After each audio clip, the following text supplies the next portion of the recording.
wa ala alihi wa sahbihi ahli sidqi wal wafa thumma ala kulli man ittaba'al huda amma ba'du. Yang kami takdimi jajaran komisaris, direksi dan manajemen Al-Qosbah beserta seluruh keluarga besar Al-Qosbah. Cek. Oh, cek. Masih. Oh. Puji syukur kehadirat Allah Subhanahu wa taala atas limpahan karunia-Nya kita dihimpun di dalam majelis ilmu. Cek. Sinyal ya, sinyal. Iya.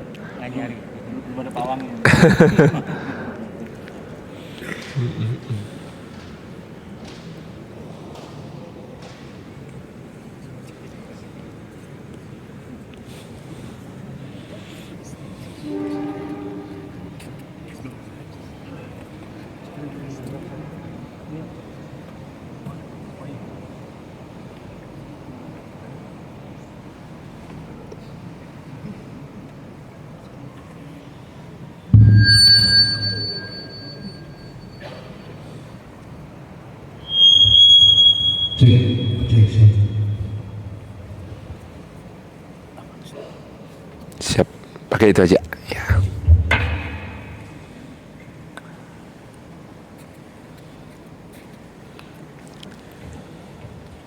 Ini tetap dipakai atau enggak? Masa? Kecuali ini ya. Izin, Siap. Puji syukur kehadirat Allah Subhanahu wa taala atas limpahan karunia-Nya. Sepertinya sinyalnya atau mungkin harus mendekat ke arah sini. Kita dihimpun oleh Allah Subhanahu wa taala di dalam majelis ilmu. Mudah-mudahan setiap langkah yang kita tempuh ke rumah Allah dalam rangka i'tikaf, tiap tapaknya menggugurkan dosa-dosa kita, meninggikan derajat kita di sisi Allah Subhanahu wa taala, serta menjadi pemudah jalan kita semua menuju ke surga. Dan juga duduk kita semua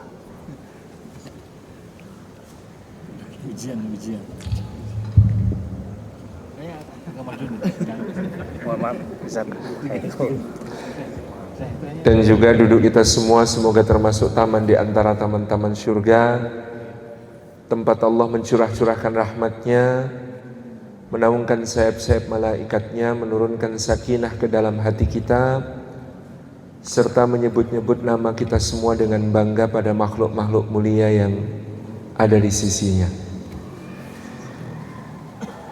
Rekan-rekan yang disayang oleh Allah Subhanahu wa taala,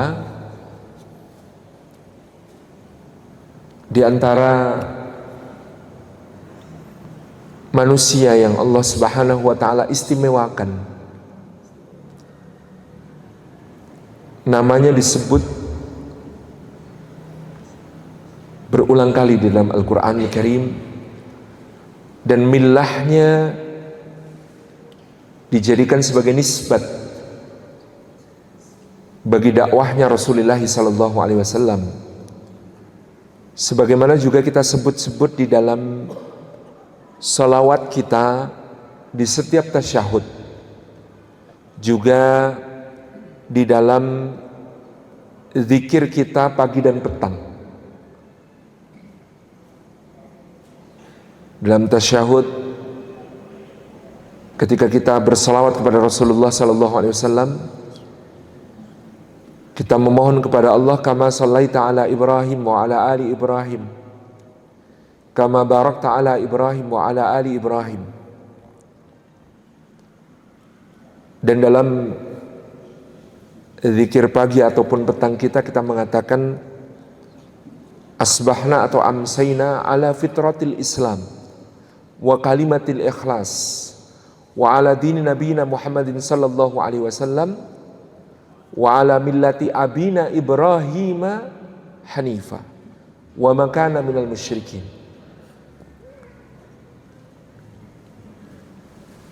Maka nama ini istimewa, nama yang agung, yang wattakhadallahu Ibrahim khalila. Allah Subhanahu wa taala secara khusus mendeklarasikan di dalam Al-Qur'an, Dia Jalla wa Ala menjadikan Ibrahim alaihissalam sebagai khalilnya, kekasihnya.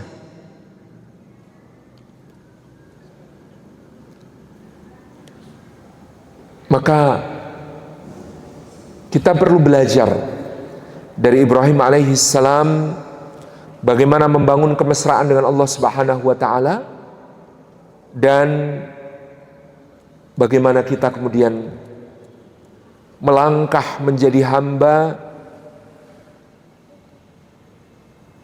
di jalan orang yang paling akrab dan mesra dengan Tuhannya ini. Tentu sangat panjang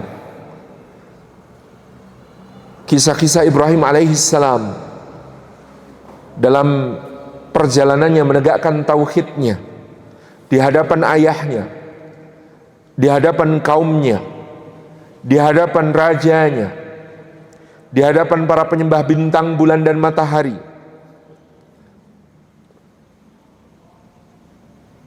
Kelananya sampai ke Mesir, mukimnya di Baitul Maqdis, hijrahnya ke lembah Bakkah, dan bolak-balik di antara kedua tempat itu dengan misi-misi dan tugas-tugas besar serta ujian-ujian dahsyat. Saya sendiri pernah membahas Ibrahim alaihissalam itu dalam satu series ketika Covid dulu, itu 10 episode. Ke malam ini kita hanya memilih satu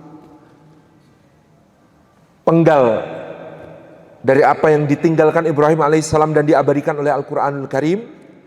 Saya mencuplik surah Asy-Syu'ara ayat ke-78 sampai 82.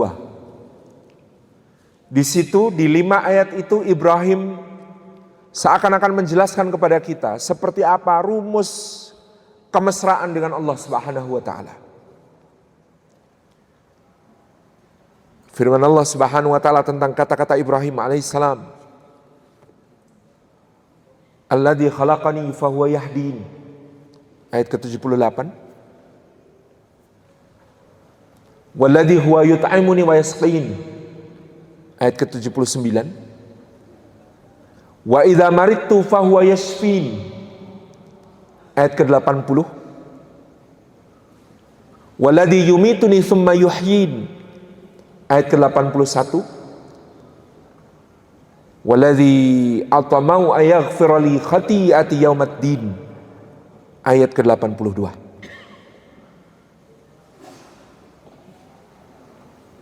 Dalam Ad-Durrul Mansur fi Tafsir bil Ma'thur, Al-Imam Asyuti mensifati kalimat-kalimat Nabi Ibrahim sebagai jawami'ul kalim, kalimat-kalimat yang ringkas tapi padat, kalimat-kalimat yang pendek tetapi mengandung makna yang dalam dan luas.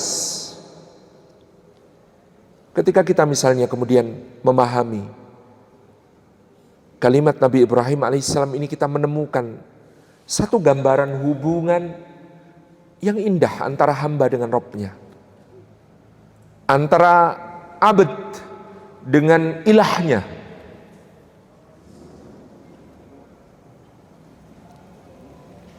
Di mana Ibrahim pertama-tama mengatakan, Alladzi khalaqani fahuwa yahdin. Allah adalah zat yang menciptaku, maka Dia yang memberi petunjuk kepada aku. Walladzi huwa yut'imuni wa yasqin. Dan Allah adalah Dia yang memberi aku makan dan memberi aku minum. Wa idza maridtu fahuwa yashfin. Dan apabila aku sakit, Allah yang menyembuhkanku. Walladzi yumituni tsumma yuhyin. Dan Allah adalah zat yang akan mematikan aku kemudian menghidupkan aku lagi. Walladzi atmau ayaghfira li khati'ati yaumaddin. Dan Allah adalah zat yang sangat aku harapkan akan mengampuni kesalahan-kesalahanku pada hari pembalasan. Fitrah, tauhid, Islam, muahadah, siratal mustaqim. Kita menyebutnya demikian. Jadi kalau kita buka di kamus, al-fitrah itu dimaknai dalam 1 tauhid, 2 Islam, 3 muahadah, 4 siratal mustaqim.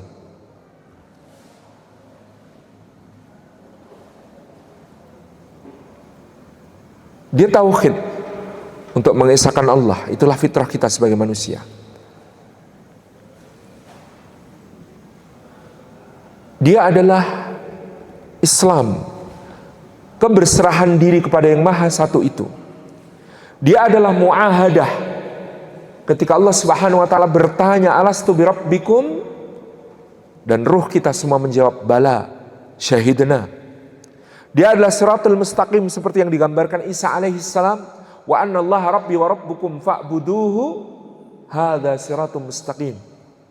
Dan bahwasanya Allah Subhanahu wa taala adalah Rabbku dan Rabb kalian, penciptaku dan pencipta kalian, pemberi rizkiku dan pemberi rizki kalian, pemeliharaku dan pemelihara kalian, pengatur segala urusanku dan pengatur segala urusan kalian, pemilik penguasaku dan pemilik penguasa kalian. Maka sembahlah dia semata-mata, inilah jalan yang lurus itu. Maka Ibrahim memulai dengan mengenalkan kita tentang Allah Subhanahu wa taala, alladzi khalaqani, Allah lah yang menciptakan aku. Dan kita diciptakan dan sebaik-baik bentuk. Dan kita diciptakan cek.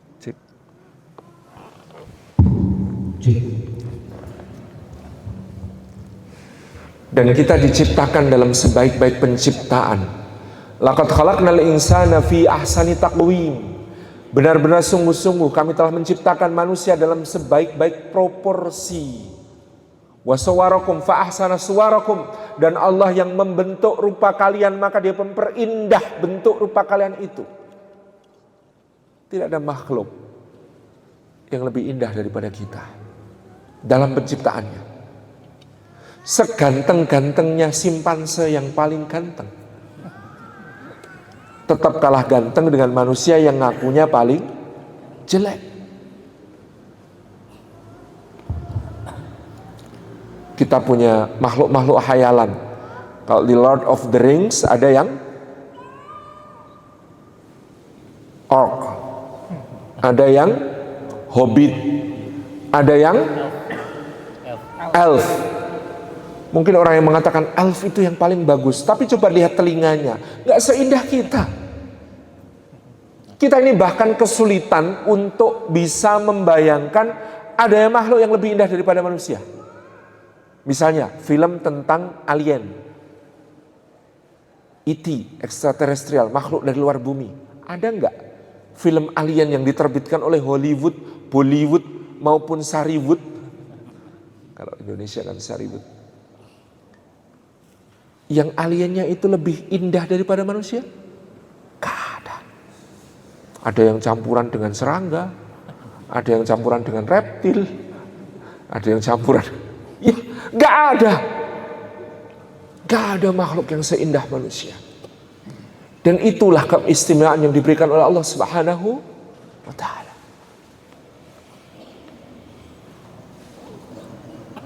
Betapa indahnya kalau saya menjelaskan kepada anak saya, "Nak, seindah itu matamu, hanya 2 bulatan kecil dimasukkan ke dalam lubang yang ada di wajahmu, lalu dengannya kamu bisa melihat indahnya dunia." Seindah itu hidungmu dipahat oleh Allah Subhanahu wa ta'ala, diberi lubang di bawah. Coba kalau lubangnya di atas, kalau hujan kan repot. Begitu kamu hirup udara masuk ke dalamnya, ke tenggorokan, kemudian menuju ke, harus 2 mungkin ya, atau sebaiknya memang duduk di bawah. Cek. Oh sama aja. Cek. Atau berdiri saja. Ketika masuk ke dalam tenggorokanmu, lalu masuk ke dalam paru-parumu, maka paru-parumu yang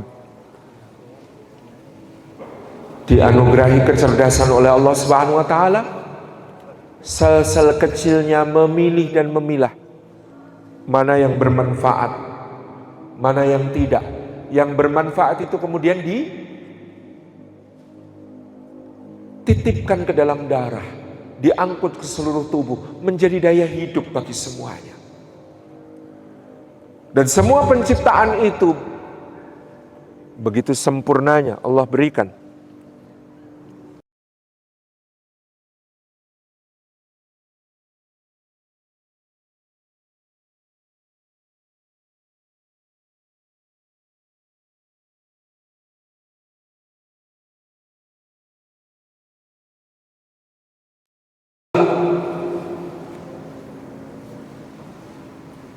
Lalu ada aidham, tulang belulang, dan dari satu asal itu ada yang Allah perintahkan ke atas menjadi kepala, ada rambutnya. Ada yang Allah perintahkan ke bawah menjadi kaki, ada kukunya.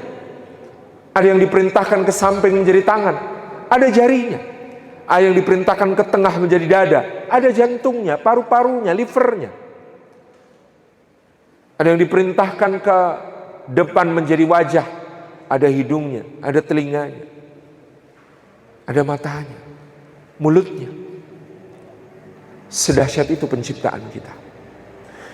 Tapi kalau manusia hanya mau menyombongkan penciptaannya, maaf, seindah apapun penciptaan itu, dia kalah dari hewan. Calon ayam dibawa ke pasar, namanya telur, laku dijual. Calon manusia, orang bisa jijik melihatnya. Setiap hari bertrek-trek keluaran sapi, dibawa ke, kalau di Jawa Tengah itu kopeng, ke Dieng, untuk menjadi pupuk sayuran. Kalau kita datang bawa truk isinya keluaran manusia, kita disuruh putar balik. Maaf Pak, tidak diterima yang seperti ini. Suatu saat saya safari dakwah di Hong Kong, diajak panitia jajan sup sarang burung. Satu mangkok harganya 450.000. Saya tanya ke panitia, sup sarang burung ini yang disup apanya? Sarangnya Ustadz. Dari apa dia bikin sarang? Sebenarnya bikin sarangnya dari jerami, tapi dirajut pakai air liurnya. Jadi yang disop ini, air liurnya yang mengeras dan mengering. Saya bilang, kenapa enggak air liur saya? Lebih mahal air liur burung daripada air liur kita. Kalau ada kenakalan remaja pada kambing, sehingga seekor kambing jantan remaja menghamili kambing milik tetangga, pemilik kambing yang dihamili seneng apa susah? Seneng. Tapi kalau itu manusia, susah. Jadi kalau hanya mengandalkan penciptaan, kita kalah dari binatang. Tsumma radadnahu asfala safilin. Jatuh dia ke titik yang serendah-rendahnya kalau cuma mengandalkan penciptaannya. Maka dari itu Ibrahim menyambung kata-katanya dengan kalimat fahuwa yahdin, maka dialah yang memberi petunjuk kepadaku. Allah yang menciptakan aku. Penciptaan kita ini penciptaan terbaik, terindah, tapi itu tidak cukup. Yang lebih penting dari penciptaan adalah fahuwa yahdin, Allah memberi petunjuk kepada aku. Maka saking pentingnya hidayah bagi kita, sehari semalam dosis kita untuk meminta hidayah kepada Allah itu minimal 17 kali. Di setiap rakaat kita, rukunnya membaca surat Al-Fatihah, dan doa dalam surat Al-Fatihah berbunyi ihdinas siratal mustaqim. Obat ada enggak yang sehari dosisnya minum 17 kali? Ada enggak obat yang sehari minum 17 kali? Enggak ada. Kalau sampai kita dikasih dosis sama Allah 17 kali sehari minta hidayah, berarti kita ini sebenarnya sesat banget. Dosis minta hidayahnya saja sehari 17 kali. Maka Allah berfirman dalam hadis qudsi, wahai hambaku, kalian semua tersesat kecuali yang aku beri petunjuk. Dan itulah kenapa kita setiap hari meminta sama Allah, ihdinas siratal mustaqim, ya Allah tunjukkan aku jalan lurus. Ingat, jalan lurus, bukan jalan mulus. Karena orang sering ngira kalau jalannya lurus, orang beriman, disayang Allah, maka mulus. Coba tolong buktikan kepada saya di Quran orang-orang yang mendapatkan nikmat jalan lurus. Kan ihdinas siratal mustaqim, tunjukkan saya Allah jalan yang lurus. Apa penjelasan tentang jalan lurus itu? Siratal ladzina an'amta alaihim. Jalannya orang-orang yang Engkau anugerahkan nikmat kepada mereka. Adam, Idris, Nuh, Hud, Saleh, Ibrahim, Lut, Ismail, Ishak, Yakub, Yusuf, Ayub, Su'aib, Musa, Harun, Dzulkifli, Daud, Sulaiman, Ilyas, Ilyasa, Yunus, Zakaria, Yahya, Isa, sampai Muhammad alaihi wassalatu wassalam. Ada enggak yang hidupnya mulus-mulus saja? Ada.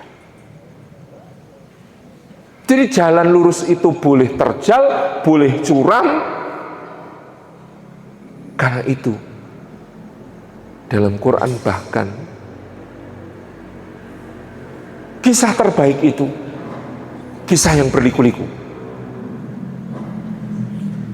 Nahnu naqussu 'alaika ahsanal qasas. Kami ceritakan kepadamu sebaik-baik cerita.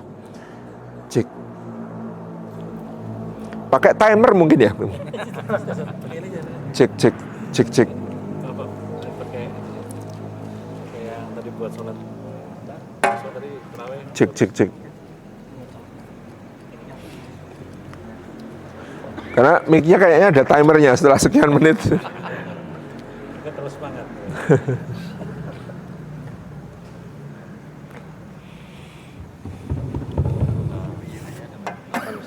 Siap. Kalau ini harus hadap Ka'bah ya. Bismillah. Sebaik-baik cerita adalah cerita yang berliku-liku, adalah cerita yang mengombang-ambingkan seorang anak manusia dari mimpinya melihat 11 bintang, bulan, matahari bersujud kepadanya, mendapati makar saudara, dilempar ke kegelapan sumur,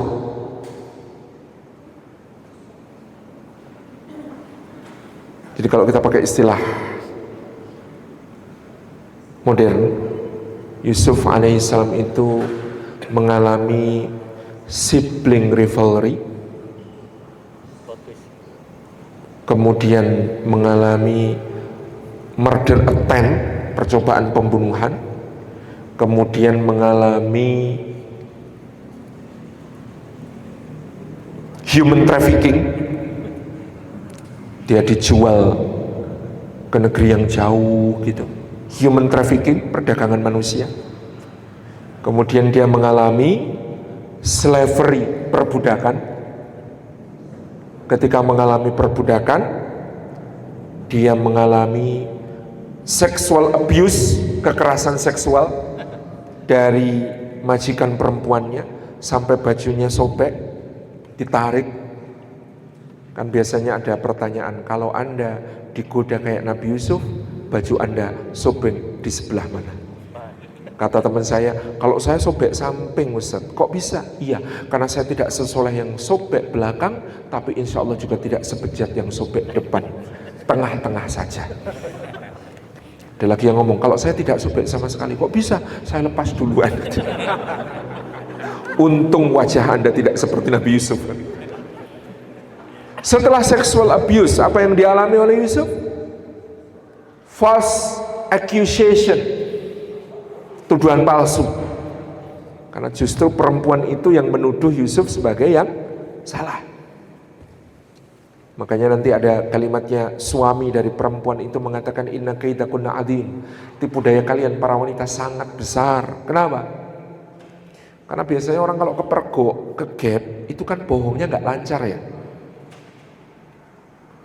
Lagi manjat pohon mangga, ketahuan pemiliknya, ditanya, ngapain di situ? Nyari kucing pak, buat apa? Bikin rujak. Kan biasanya nggak nyambung gitu. Tapi perempuan ini tuh lancar.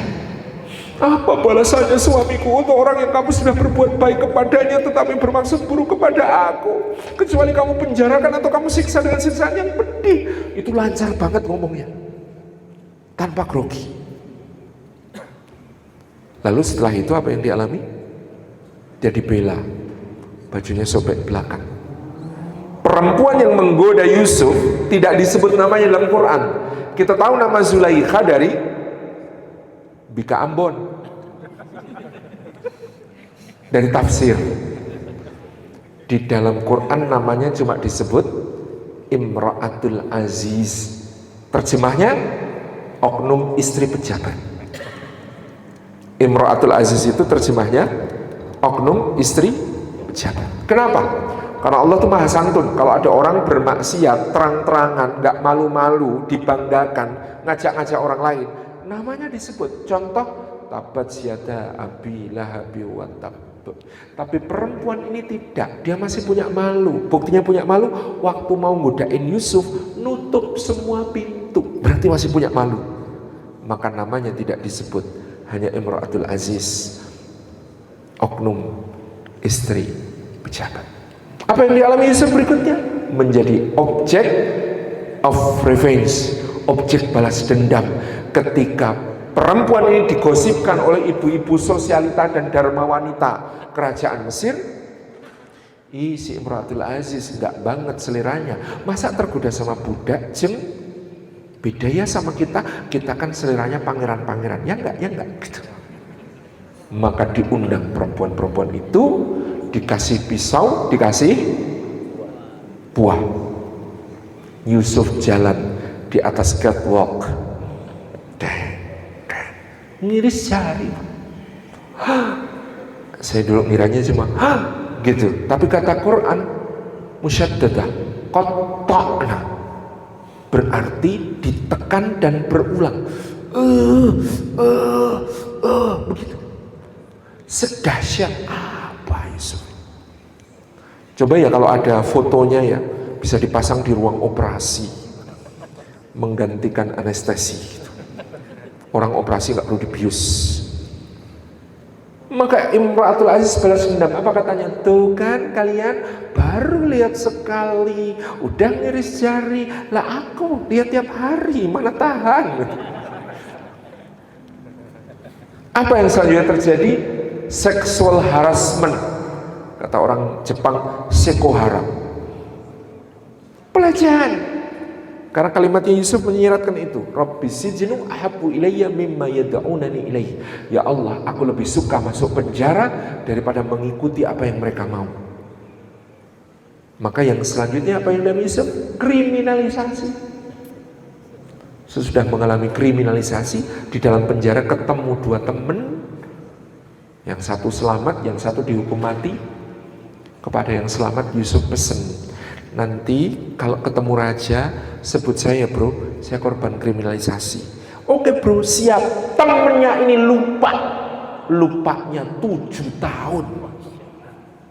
Bayangin dilupain sama temen yang dikasih pesan penting banget, lupanya 7 tahun.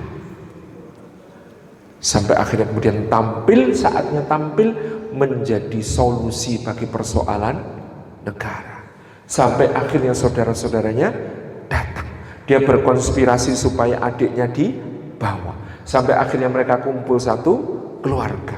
Dan dia memaafkan semua. Seberliku-liku itu kehidupannya. Itu jalan lurus. Dan jalan lurus itu ada yang ditelan ikan, namanya Yunus.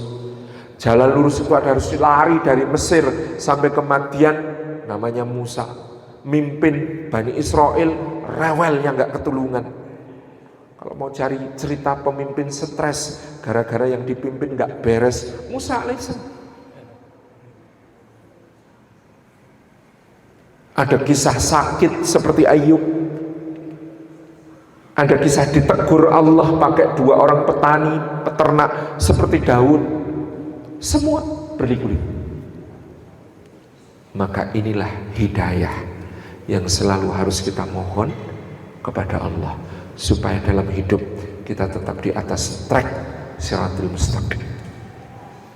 Ghairil maghdubi alaihim waladdallin, bukan jalannya orang yang kau murkai, bukan jalannya orang yang sesat, bukan jalannya Fir'aun, Qarun, Bal'am, Samiri, Nadhr bin Haris, Uqbah bin Abi Mu'ayth, Walid bin Mughirah, Ubay bin Khalaf, Umayyah bin Khalaf, Utbah bin Rabi'ah, Abdullah bin Ubay bin Salul. Bukan jalannya ahli kitab Yahudi yang dimurkai Allah karena mengubah isi kitab, membunuh nabi-nabi. Bukan jalannya ahli kitab Nasrani yang beragama tanpa landasan, dengan hawa nafsu semata meninggalkan kitab. Ini jalan yang harus kita. Makanya setiap ingat penciptaan, ingat minta hidayah sama Allah. Contohnya bercermin. Ketika kita bercermin, apa yang kita baca? Alhamdulillah, Allahumma kama hasanta halqi fahassin khuluqi. Ya Allah, sebagaimana Engkau telah memperindah penciptaanku. Ini doanya tidak hanya untuk yang ganteng loh ya. Dikiranya kalau jelek masa saya berdoa, ya Allah sebagaimana Kau perindah ciptaan aku, padahal jelek. Bang, ini akhlaknya jelek juga. Ini penciptaan terindah. Fahasin khuluqi, maka perindah pula akhlakku ya Allah. Ini yang pertama. Syarat mesra dengan Allah, kita tahu Allah yang menciptakan kita, dan kita tahu hajat terbesar kita kepada Allah adalah mohon petunjuk. Yang kedua, waladhi huwa yut'imuni wa yasqin, dan Allah adalah zat yang memberi aku makan dan memberi aku minum. Orang tidak akan bisa mesra dengan Allah kecuali dia yakin bahwa yang memberi rezeki hanyalah Allah. Wa ma min dabbatin fil ardi illa 'alallahi rizquha. Tidak ada yang melata di atas bumi melainkan Allah yang menjamin rezekinya. Melata itu dabbah, kata Imam Ibnu Katsir, binatang yang kalau berjalan dadanya dan perutnya nempel ke tanah. Qiyas aulawinya kata para ulama, kalau binatang rendah yang kalau jalan kakinya, perutnya, dadanya nempel ke tanah itu dijamin rezeki, apalagi makhluk yang Allah katakan tentang mereka, walaqad karramna bani Adam, benar-benar telah kami muliakan anak Adam. Maka dulu guru TK kita ngajarin kita lagu Hakikat Rezeki, personifikasinya Dabbah. Judul lagu tentang hakikat rezeki itu cicak-cicak di dinding. Kenapa? Karena coba kalau cicak itu berpikir seperti kita berpikir, dia pasti komplain sama Allah. Ya Allah, ini salah desain. Kok bisa salah desain? Iya, makananku punya sayap semua, aku kok nggak dikasih sayap. Makananku bisa terbang, aku kok nggak bisa terbang. Itu kalau cicaknya mikir kayak kita. Tapi cicak tahu tugasnya hanya diam-diam merayap. Yang datang nyamuknya apa cicaknya? Di lagu itu. Yang datang rezekinya apa orangnya? Rezekinya. Datang seekor nyamuk, tugasnya hanya lalu ditangkap. Alhamdulillahilladzi at'amana wa saqana wa ja'alana muslimin. Selesai. Sama. Kita pun begitu. Tadi saya di sini haus. Ya Allah, ada apa tadi minumnya, mereknya Pak? Al-Fat Water. Saya kalau mau tafakur, ya Allah, Allah Maha tahu malam ini di Al-Qasbah Salim Afila akan haus, maka dia mendesain supaya ada rezeki berupa air minum untuk Salim. Bagaimana cara mendatangkan rezeki itu? Matahari diperintahkan bersinar, lautan menghangat, airnya naik menguap menuju atmosfer, di atmosfer terkondensasi menjadi awan, awan terbentuk berarak-arak berwarna putih, bergerak mengikuti perubahan tekanan dan suhu. digambar oleh anak-anak TK. Lalu mereka berdebat mewarnai awan itu pakai biru apa putih.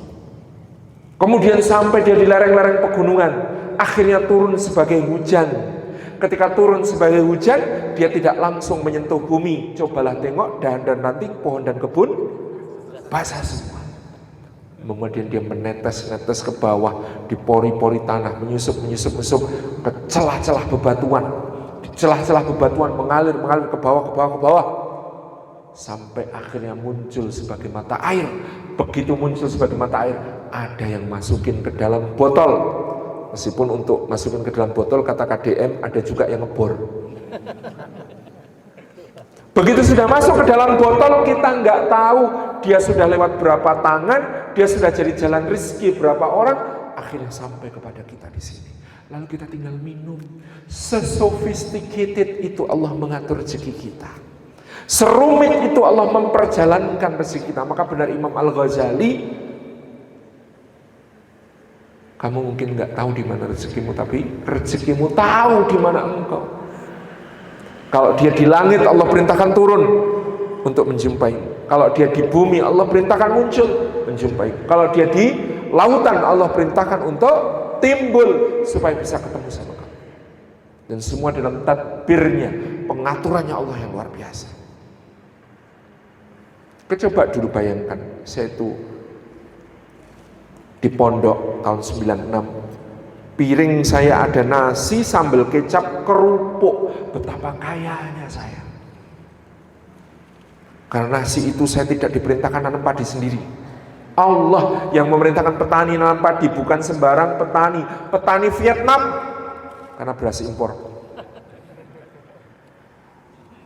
Saya tidak ikut menyiangi rumput, saya tidak ikut memupuk, tidak ikut membasmi hama, tidak ikut memanen, tidak ikut kemudian menggiling, mengeringkan, tidak ikut untuk naikkan ke truk, mengangkut ke pelabuhan, naikkan ke kapal yang berlayar ke Tanjung Priok, diturunkan.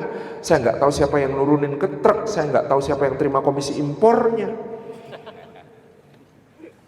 Tahu-tahu sudah jadi nasi di hadapan saya. Sambal kecapnya bukan sembarang kecap, kedelainya ditanam di Amerika. Berminggu-minggu melewati Samudra Pasifik diangkut kapal. Garamnya produk Madura, tapi terlalu mahal sehingga harus dicampur yang impor dari Australia. Kerupuknya buatan Tasikmalaya, tapi tepungnya Tiongkok punya. Jadi dalam satu piring saya, Vietnam, Amerika, Tiongkok rukun di situ. Australia gabung, lokalnya menyumbangkan cabai meskipun benihnya juga dari Thailand. Sedahsyat itu Allah mengatur rezeki. Dan kadang orang salah, orang ngira rezeki sama dengan gaji, padahal banyak yang gajinya besar, rezekinya kecil. Dan banyak yang gajinya kecil, rezekinya kecil. Ada juga itu. Yang besar juga ada. Cuman saya mau cerita, saya satu saat tahun 2008 naik pesawat dari Jogja itu ketepatan tidak kebagian tiket kelas ekonomi. Alhamdulillah dapat tiket kelas bisnis. Ternyata kalau di kelas bisnis itu untuk orang semuda saya saat itu lebih aman, karena nggak ketemu pramugari, ketemunya itu budenya pramugari senior. Lalu zaman itu masih full service, saya dikasih makanan tuh macam-macam. Yang satu gigitan enak banget itu, dan ditawari terus, mau tambah bapak? Siap, saya bilang. Karena adanya enak sama enak banget. Saya deso kan, jadi ini enak. Sebelah saya bapak-bapak usia 50-an akhir memegang gelas isi air putih, memandang saya dengan tatapan senewen. Saya tanya, loh bapak nggak makan pak? Nasib edik katanya. Nasib kenapa pak? Dulu waktu muda pengen makan nggak ada duitnya.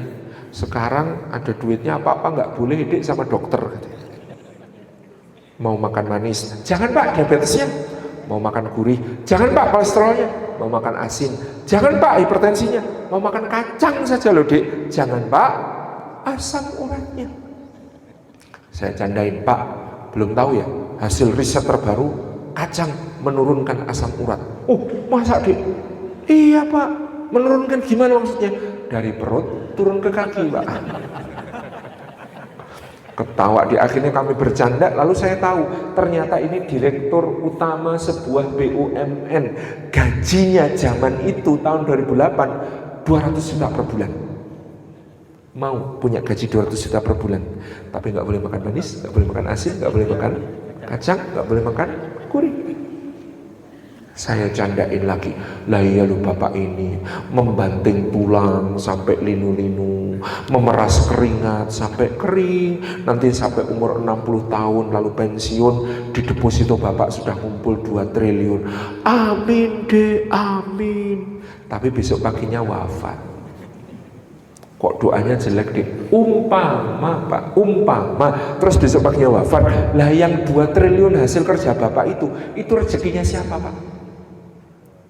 Loh, bukan rezeki saya, ya bukan, wong bapak wafat. Di kami, di Jogokarian, kalau ada orang meninggal hari ini, dimakamkan besok, itu keluarga akan mengumumkan jenazah bapak Fulan akan diinapkan di rumah duka untuk dimakamkan besok pagi di makam Krapyak. Bapak Ibu tahu, diinapkan, menginap, itu di rumah sendiri apa rumah orang? Menginap, istilah menginap itu di rumah sendiri atau rumah orang? Rumah orang. Kalau rumah sendiri bukan menginap namanya. Padahal sertifikat masih atas nama dia. Tapi begitu nyawanya nggak ada, hak miliknya dicabut, statusnya menginap dan nggak boleh lama-lama. Iya kan? Oh ya, berarti rezekinya anak-anak saya Dik, mungkin Pak. Tapi Allah tidak kekurangan cara untuk membagi rezeki dari harta Bapak itu ke orang-orang yang mungkin tidak Bapak sangka-sangka. Wah, serem ya Dik ya? Ya enggak, saya enggak serem. Terus gimana itu Dik? Ya enggak gimana-gimana. Makanya Bapak kalau punya harta jangan ditinggal di dunia Pak. Maksudnya gimana Dik? Ya harus dibawa mati Pak. Loh, sampean ustadz, bukan saya santri. Kok beda sama ustadz-ustadz lain? Loh, ustadz lain bilang apa Pak? Kata ustadz lain, harta nggak bisa dibawa mati. Kalau saya bisa Pak. Caranya gimana Dik? Titip-titipkan Pak. Titip kemana? Titip bangun masjid, titip anak yatim, titip fakir miskin, titip panti asuhan, titip kemudian bikin akses jalan, titip ini, titip ini. Loh, infak itu maksudnya Dik? Iya. Loh, itu bukannya ngasih, nggak usah dikasih Pak, sayang, ngumpulkannya susah. Titip aja. Bedanya apa? Kalau titip nanti di akhirat tagih aja Pak, biasanya lipat 10-700 kali Pak. Kalau nggak berani nagih, saya temenin, kan saya yang menganjurkan Bapak, saya dapat bagian pahala, saya temenin nagih nanti. Oh gitu ya Dik, ya nanti aku infak dikit-dikit ya Dik, ya jangan dikit-dikit, maksud dikit-dikit, dikit-dikit itu tugas saya, kalau Bapak banyak-banyak. Jadi Masya Allah, rezeki itu ternyata soal apa yang dinikmati, bukan apa yang diperoleh Pak. Makanan mahal, rasanya lezat, racikan chef ternama bisa dibeli, tapi nikmatnya makan Allah yang bagi. Kalau Allah mau cabut, gampang, sariawan kumat, sakit gigi kambuh, gak jadi enak. Hotel yang mewah, kamarnya mendut-mendut, kasurnya paling nyaman, layanannya bintang 7, katanya di Dubai, di Burj Al Arab ada yang layanan bintang 7, kayaknya sekarang lagi nggak laku. Dulu pas puncak-puncak kejayaannya itu semalam 350 juta, artis Hollywood pada rebutan yang di situ. Apakah tidur di situ dijamin nyenyak? Oh kalau saya jelas enggak, mikir bayarnya. Kalau digratisin Ustaz, mikir juga mbok ya dikasih mentahnya. Tapi nikmatnya tidur Allah yang bagi-bagi. Kalau soal nikmat makan tadi, petani di Gunung Kidul mencangkul dari jam 7 sampai jam 10, jam 10 istrinya datang bawa teh panas wangi sepet lagi kental, nasi ketan ditaburi parutan kelapa. Ya Allah nikmatnya. Yang kedua soal tidur, saya pernah lihat pemulung bawa gerobak, anaknya tidur di atas gerobaknya, alasnya kardus, selimutnya koran, bantalnya kayu, nyenyak. Nikmatnya tidur juga Allah yang bagi. Maka mbak-mbak kalau ada yang belum menikah, lihat calon suami, jangan cuma dilihat slip gajinya, lihat potensi rezekinya. Nah, saya punya kenalan di Jogja seorang ustadz, kerjaannya cuma ngajar Iqra, kesana kemari ngajar Iqra, naik motornya Honda 70. Tapi karena orangnya ramah, akhlaknya baik, orangnya amanah, tawadhu, semua orang sayang sama dia.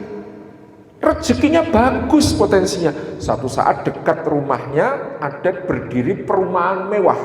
Di tengah perumahan mewah itu dibangun masjid.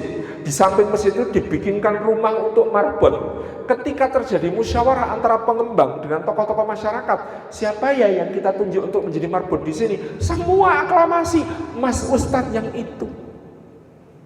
Akhirnya ditinggal di situ, ngimami, muadzin, ngajar ngaji, macam-macam.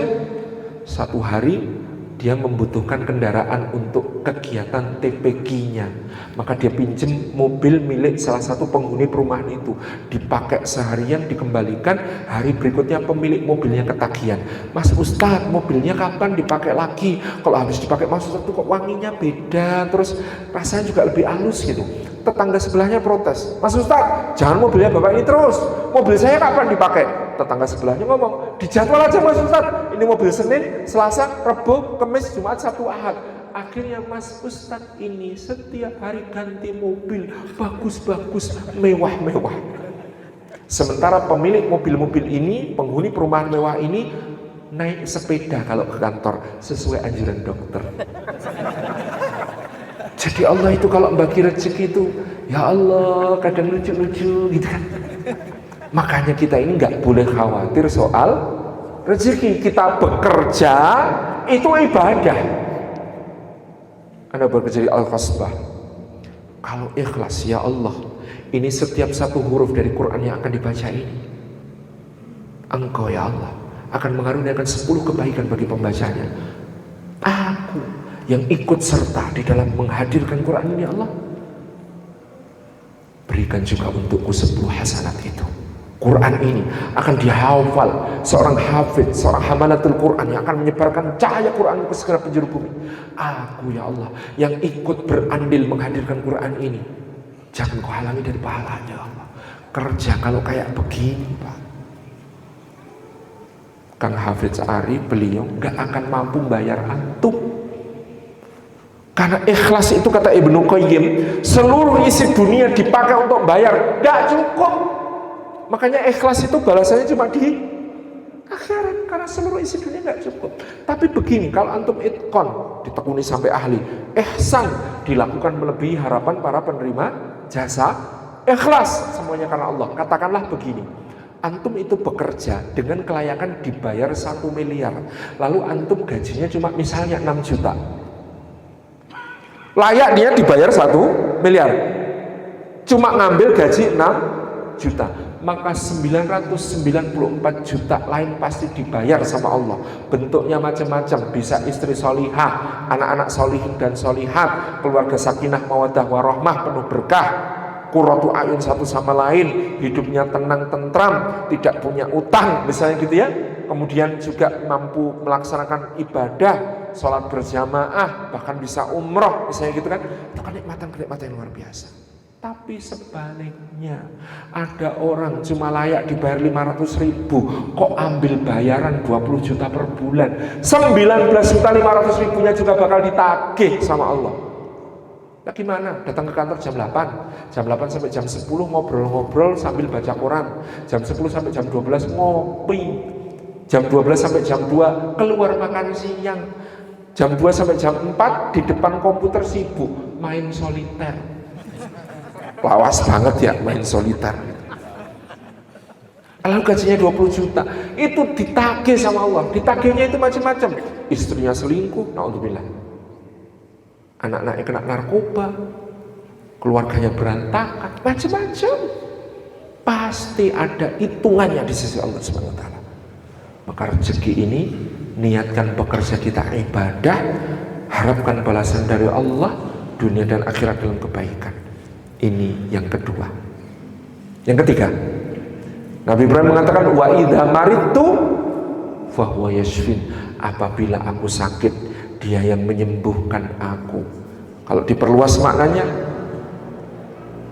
apabila aku mendapat musibah, Allah yang akan mengganti lebih baik untukku, memberi pahala atas sabarku. Dan yang namanya sabar itu, ini ayat musibah dalam Quran. Wala nabluwanakum bisyai'in minal khaufi wal ju'i wa naqsin minal amwali wal anfusi wath thamarat. Pasti kami akan menguji kalian dengan sesuatu dari khauf, rasa takut.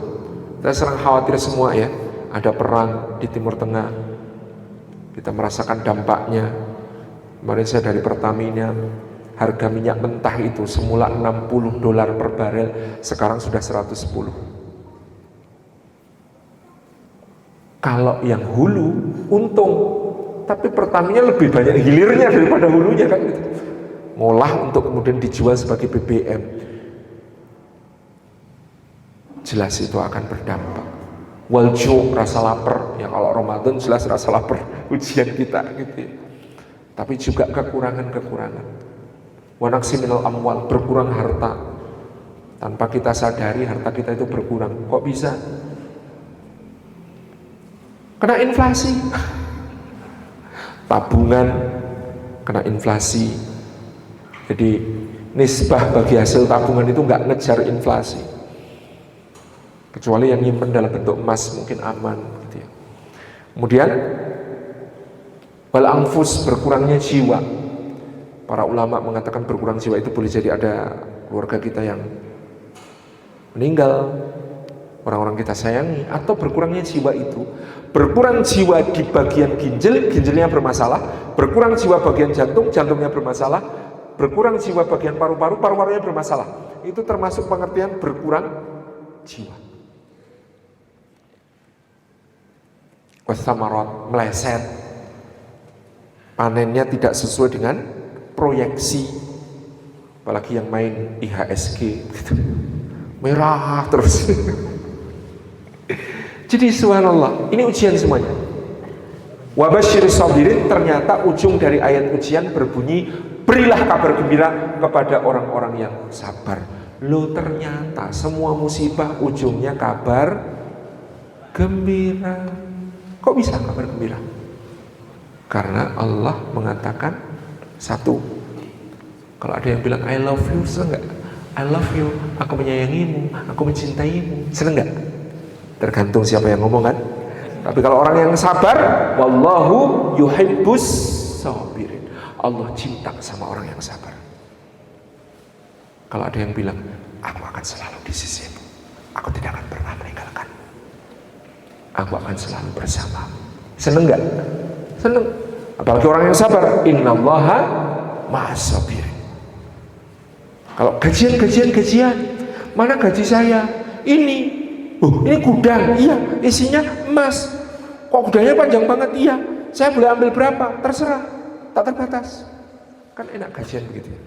Gajian, mana gaji saya ini? Loh kok kertas? Itu cek. Kok panjang? Iya, nggak terbatas. Kok kosong? Boleh diisi berapapun. Karena Allah mengatakan innama yuwaffas sabiruna ajrahum bighairi hisab. Orang sabar pahalanya disempurnakan tanpa batas. Assalamualaikum bima sabartum. Yang berikutnya, kita itu kalau sabar, kemenangan kita masuk surga dirayakan oleh malaikat. Salamun alaikum bima sabartum. Terakhir ulaika alaihim salawatu mirabbihim warahmah wa ulaika humul muhtadun. Jadi yang ketiga ini kita meyakini semua musibah, ujian itu akan kita lewati dalam kehidupan, tapi Allah yang akan memberikan kesembuhan pada kita, lahir dan batin, memberi ganti yang lebih baik, dan juga memberi pahala yang sempurna. Yang keempat, waladhi yumituni tsumma yuhyin. Allah yang akan mematikan aku nanti dan menghidupkan aku lagi. Tidak ada orang yang menghargai waktunya sebagai waktu berharga melebihi orang yang tahu bahwa dia akan mati. Kan kita nggak tahu ya kapan mati, misteri. Tapi kan kita semua sudah divonis sama Allah. Kullu nafsin dha'iqatul maut. semua yang berjiwa pasti mati. Kita nggak tahu siapa duluan. Boleh jadi bapak ibu duluan, boleh jadi saya belakangan.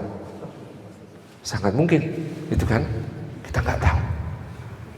Kan umatnya Nabi Muhammad itu usianya 60-70 tahun. Lebih dari itu bonus, kurang dari itu diskon. Lebih suka bonus apa diskon? Biasanya kan suka diskon ya. Disebut bonus karena bisa nambah amal soleh, disebut diskon karena bisa ngurangi hisab. Tidak ada yang buruk, semua baik. Dan setelah mati ada hidup yang jauh lebih panjang, lebih berharga, lebih hakiki, lebih sejati. Maka inilah perniagaan dari Allah kepada kita. Kamu cuma disuruh taat selama hidup di dunia yang 60-70 tahun itu. Kalau kamu taat, kamu mendapatkan kehidupan yang penuh nikmat tanpa putus, khalidina fiha abada. Terakhir, waladhi atmau ayaghfira li khati'ati yaumiddin, dan zat yang sangat aku harapkan mengampuni kesalahan-kesalahanku pada hari pembalasan. Kenapa? Pertanyaannya, Ibrahim tidak mengatakan, dan zat yang aku harapkan akan memberi pahala kepada amal-amal salehku di hari pembalasan. Kenapa Ibrahim tidak mengatakan begitu? Karena hakikatnya seperti yang dikatakan Nabi SAW, tidak ada orang yang bisa masuk surga hanya dengan amalnya. Keterangannya Imam Nawawi dalam Syarah Sahih Muslim. Kenapa? Karena amal soleh itu dipakai untuk bayar nikmat Allah saja nggak cukup. Kita sholat, nah sholat itu pakai tenaga dari Allah, waktu dari Allah, hidayah dari Allah, semuanya dari Allah. Sedekah, sebanyak-banyaknya orang sedekah dibandingkan rezeki yang Allah kasih ke dia, banyak mana? Jauh. Jadi tidak ada amal soleh yang bisa membuat orang sampai ke surga. Karena apa? Karena nggak cukup buat bayar nikmat Allah. Maka Nabi ditanya, tidak engkau juga ya Rasulullah? Tidak juga aku, kecuali Allah merahmati aku. Sifat Allah itu rahmat. Makanya Nabi Ibrahim itu pernah nangis. Maaf, Sayyidina Abu Bakar itu pernah nangis. Kenapa kok dia nangis?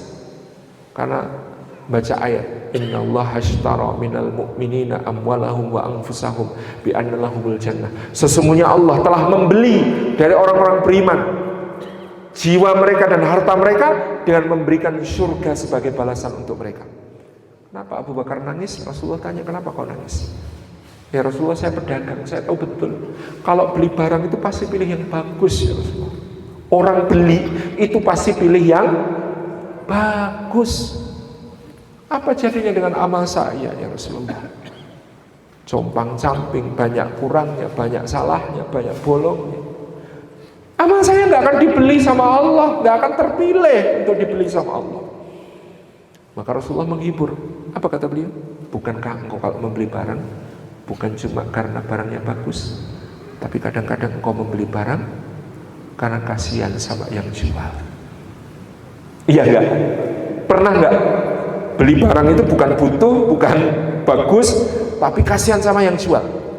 Nah, itu sifatnya Allah, rahmah, kasih sayang. Mudah-mudahan dengan kita ibadah, Allah mengasihani kita. Kasihan ini, sholatnya sampai kayak gitu. Ya nggak khusyuk sih, cuman ya kasihan aja gitu. Maka kemudian Allah merahmati kita dan kita selamat karenanya. Barakallahu fikum. Makanya meskipun masih compang-camping, tetaplah sholat. Meskipun hatinya belum bisa khusyuk, tetaplah sholat. Meskipun masih mikirin utang, tetaplah sholat. Karena yang kita harapkan adalah kasih sayang Allah. Justru kalau orang, saya ini khusyuk, pasti diterima. Agak meragukan orang seperti ini. Justru, tapi orang yang mengharap rahmatnya Allah. Kita ini generasi sambat kok ya. Saya itu sering cerita sama teman-teman Jawa Barat. Kita itu kalau malam sambat sama Allah, ya Allah, capek ya Allah, lelah ya Allah. Lalu kita membayangkan Allah ngomong sama kita, gimana, pulang aja. Lalu kita mengatakan, enggak jadi ya Allah, masih kuat ya Allah. Tidak apa-apa, itulah kemesraan kita dengan Allah di level itu. Dan insya Allah mudah-mudahan dengan begitu kita sedang menapak meniti jalan kemesraan seperti Nabi Ibrahim di ayat-ayat ini. Jazakumullah khairan. Assalamualaikum warahmatullahi wabarakatuh. Gak usah tanya jawab ya, sudah malam, saatnya istirahat.